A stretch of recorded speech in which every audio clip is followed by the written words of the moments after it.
today and gathers to Muhimbise of Uganda prisons.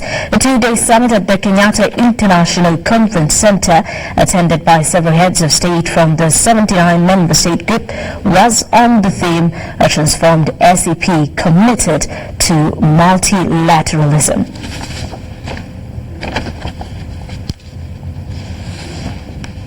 And now the Electoral Commission has extended the voter registration and verification exercise for 2020-21 general elections for 1 week. This comes barely a day to the initial deadline of the exercise that started on November 21st this year and was scheduled to close on Wednesday, 11th December. The Electoral Commission Chairperson Justice Simon Yabakama Tuesday told journalists in Kampala that their decision to extend the deadline to December 16th is due to higher numbers of applicants at the update centers since the beginning of this week and requests from key stakeholders in the electoral process. The Electoral Commission has found it necessary and taken a decision to extend the update period, which was scheduled to close tomorrow, for an extra 5 days, starting from Thursday 12th December and ending on Monday 16th of December, after which there will be no further extension. This exercise will continue to be conducted at the current update stations in each parish throughout Uganda. The Shillings 32 billion voter registration and verification exercise for the 2020-2021 general elections started on November 21st, 2019 and was meant to close Wednesday this week. Particularly the weekends for those who are on duty during normal working days of the week. You have this weekend as your last opportunity for those of you who work in offices to make sure that you kickstart the process of becoming a voter. The Commission has also noted of the allegations of extortion of money by some local leaders and register update officials from applicants. This is outrightly illegal. The Commission strongly condemns it, and we shall take action against any individual who commits such acts against Ugandan citizens who want to exercise their right to vote in these elections. Responding to whether Ugandans in the diaspora will be allowed to vote, Yabakama says this will only be done after the amendment of electoral laws. The voter register update exercise involves registration of Ugandan citizens who have attained the age of 18 years and above to participate in elections, transfer to new voting locations, and for voters to check and confirm their registration status at parishes to confirm whether their particulars are well captured. Bennett Higa, UBC TV in Kampala. Meanwhile, members of parliament have blamed delayed response on the Bududa and Bundibujo disaster to centralization of disaster rescue services following the recent mudslides that swept villages in Bundibujo and Bududa. A section of MPs have blamed it on the absence of disaster monitoring and immediate response services on the ground. The mountains seem to be very upset and they are burying people every day. The things are going on as we speak. In the islands of Bokoli, the waters are rising and houses are also being taken. People are scampering for little covers in little places, waiting for rescue. Torrential rains have continued to sweep away villages in the district of Bundibujo and Bududa, leaving a number of people lifeless and several properties damaged. The rains also displaced thousands and damaged several transport and communication services. Although the Ministry of Disaster responded to the calamity, a section of legislators cast delays and anomalies in saving some lives on centralized disaster preparedness systems in the concerned ministries. We cannot pray that the rains should stop, or we cannot just begin to hope that the rains or disasters will stop. We need to take action. Whether as a country we have the capacity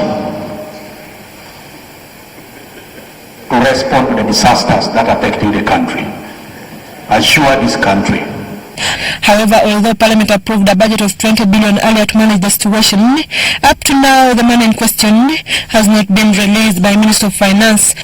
There was a debate here about 2 weeks ago, and some monies were approved, 20 billion to help handle the emergencies, but the emergencies are getting really, really worse. We are going to be updating this House on a weekly basis on how we are handling the situation.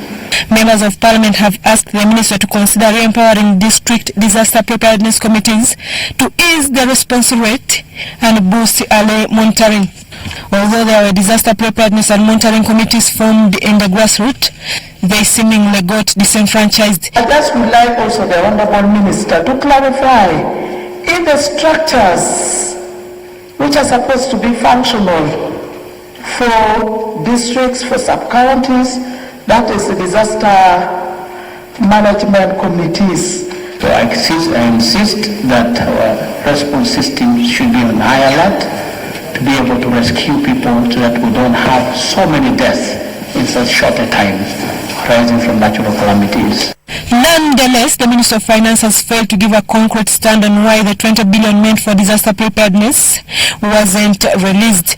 This is not the first time mudslides hit Bududa and Bundibuja district, a situation seemingly caused by environmental degradation.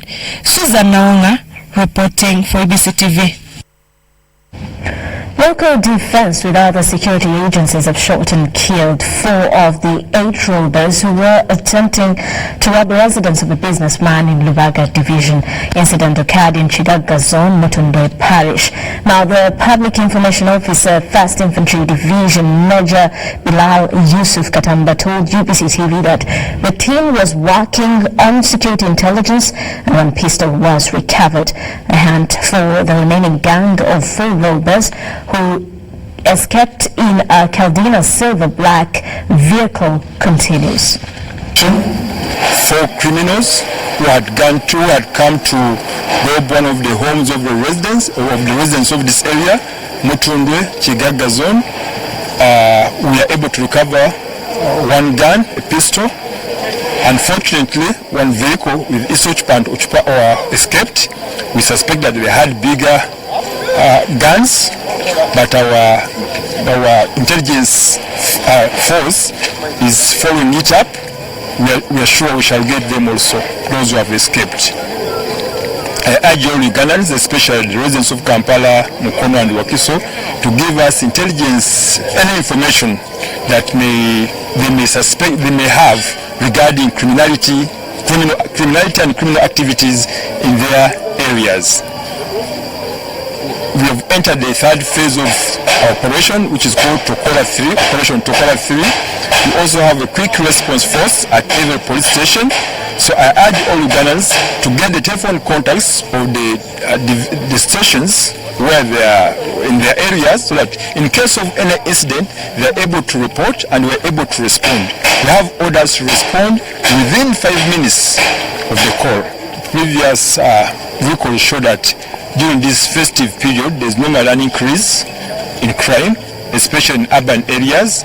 But this time, we've intensified our operations, our night patrols, day patrols, intelligence gathering, so we are at high alert.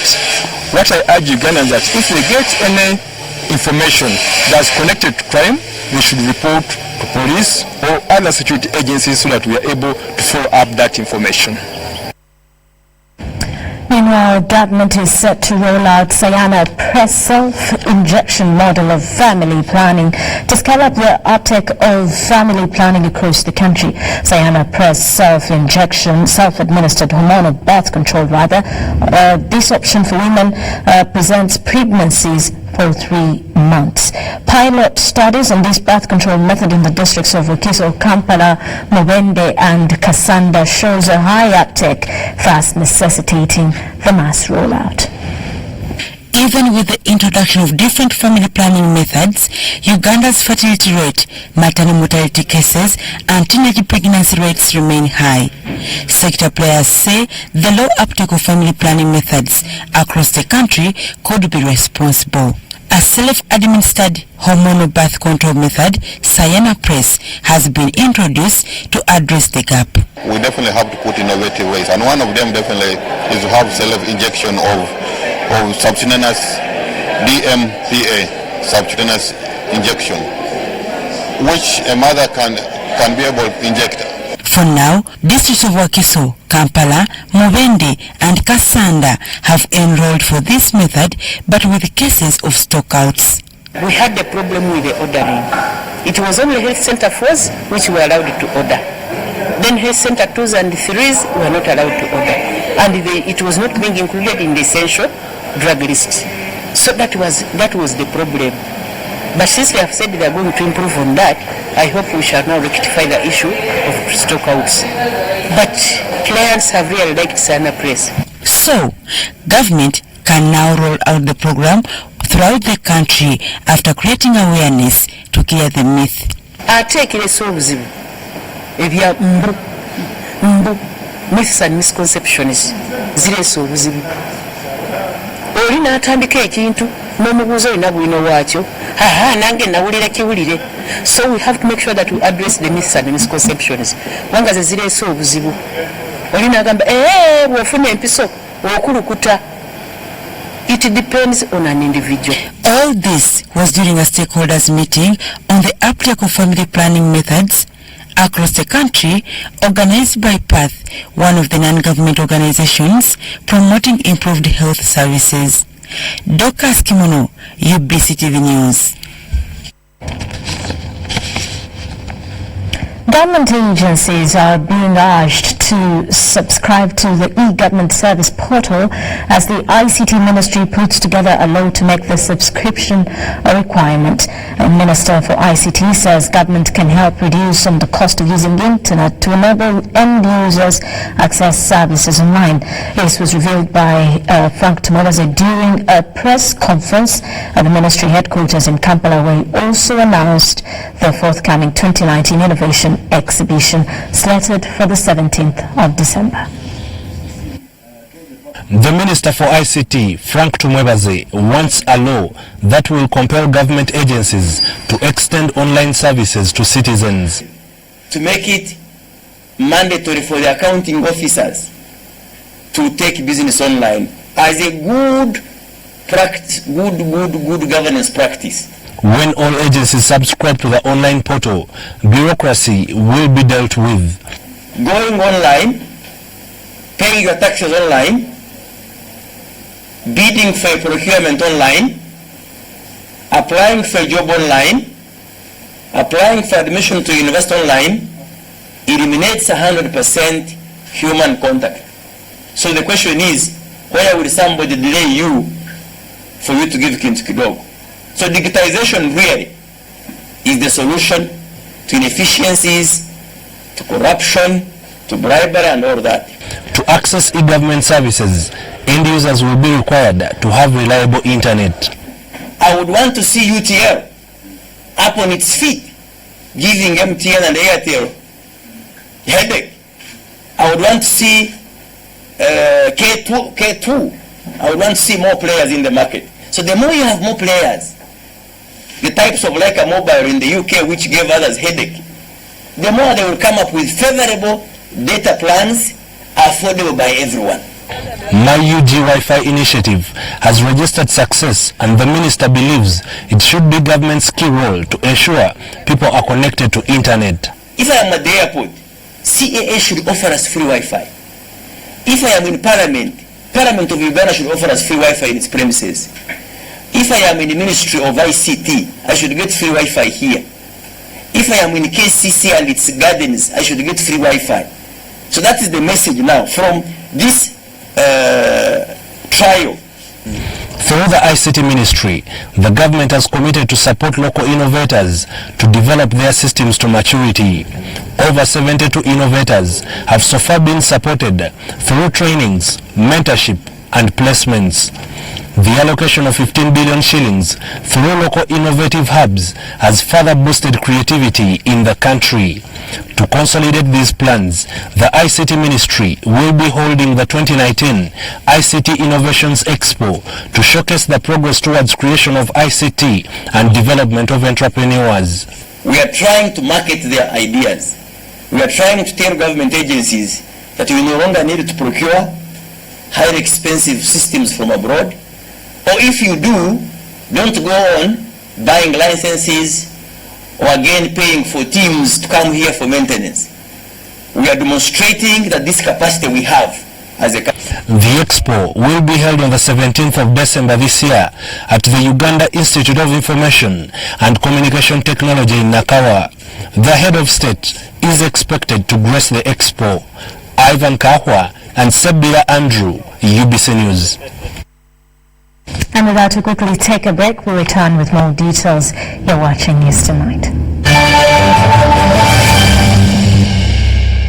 Introducing Airtel Broadband. Enjoy high-quality home video streaming and seamless connectivity. You can also connect up to 32 people for your business at only 280,000 shillings with 51 GB free, valid for a month. And installation at no charge. Use Airtel Money today to buy any of our customized broadband bundles. For product inquiries, give us a call on 1004 Airtel and 0800 327327. Accessible from all other networks. Dial star 185 hash and activate today. Airtel, the smartphone network. Hello, Uganda! We introduce to you the first and ever My Right to Play Christmas Kids Festival 2019. Let the kids feel the Christmas Eve on the 21st of December at the Legend Sports Ground in Mugogo. Entrance is 10,000 shillings only and parents free. Bring your child and have an opportunity to play, sing, dance and discover their talents. Mujikuingira mazalibwa nga abato basanyusa bato bannaabwe. Mulete abaana bammwe banyumirwe banywe bazanye. Kino kigenda kubeera kijjabe. Proudly sponsored by Legend Sports Ground, UBC TV, Star TV, U24 TV, Star FM, Magic 100 FM, UBC Butebo, M1 Marketing, UMC Victoria Hospital and Ideas Workshop. Bwe yagala mwana okuyimba kuba ku ssimu eno.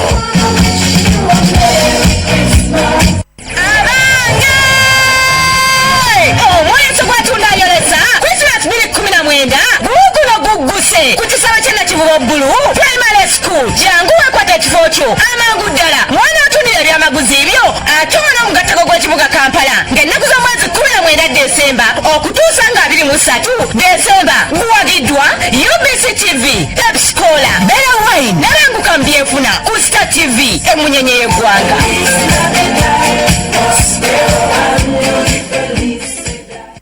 The Equal Opportunities Commission will launch and disseminate the 6th annual report on the state of equal opportunities in Uganda for the financial 2018-2019. This will happen on the 12th December 2019 at Silver Springs Hotel, Kampala. The event will start at 8 a.m. Attendance is by invite only.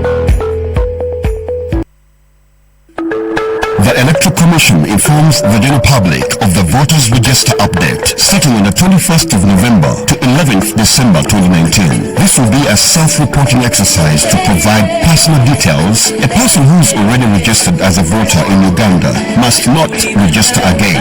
A voter who wishes to transfer to a new voting location must present confirmation that he or she is now a resident of the parish of that new voting location. The exercise will enable registered voters to confirm accuracy of their particulars on the register and correct any errors identified on the National Voters Register. The details of eligible learners registered under the Learners Project in 2017 who have attained the age of 18 will be updated. Such learners should present themselves at the registration or update center with their national identification number. The Commission has appointed Wednesday, 11th December 2019 as the cut-off date for registration of voters in Uganda, announced by the Chairperson, Electoral Commission.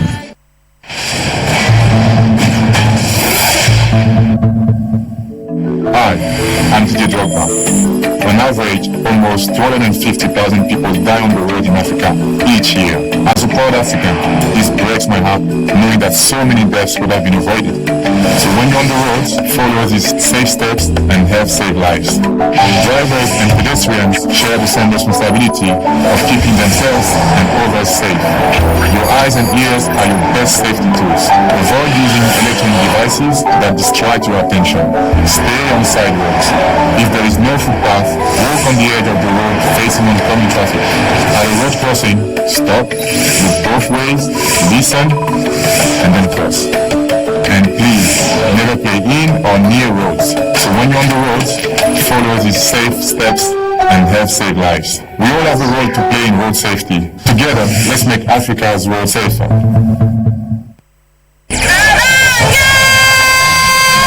Omweso gwatundayolesa Christmas 2019 guguno gugguse ku kisalo ky'Nakivubo Bbulu Primary School jangu wekwata ekifo kyo amangu ddala mwana atunira ebyamaguzi ebyo ate ono omugattako gw'ekibuga Kampala ng'ennaku z'omwezi 19 Desemba okutuusa nga 23 Desemba guwagiddwa UBC TV, Pepsi-Cola, Bella Wine n'abanguka mu byenfuna ku Star TV emunyenye y'eggwanga.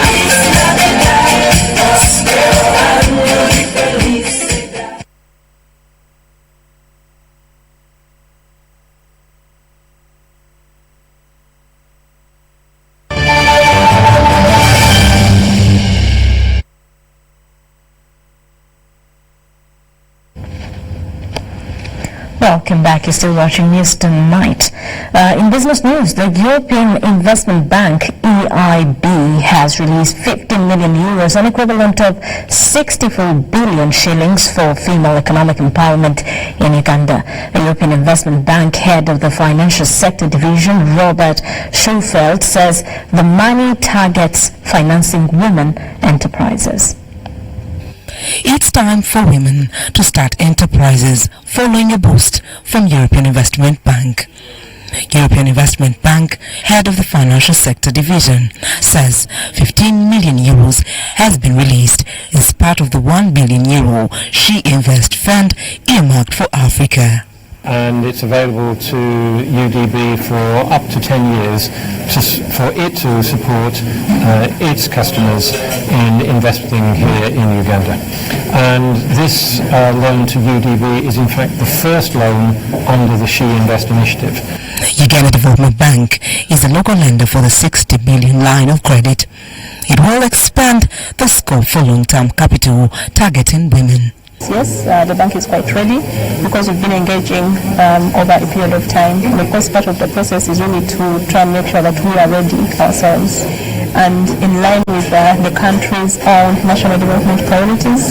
I think UDB continues to position itself to support government as a policy bank that can especially help deal with issues of access to long-term funding. This is part of European Union efforts to strengthen cooperation within Uganda. Because it touches upon our commitment to support gender equality on the continent by facilitating access to finance for women entrepreneurs. Women-founded businesses in Uganda will now be eligible for a 15 million euro line of credit from European Investment Bank. Sandra Kahunde-Gaba reporting for UBC Business.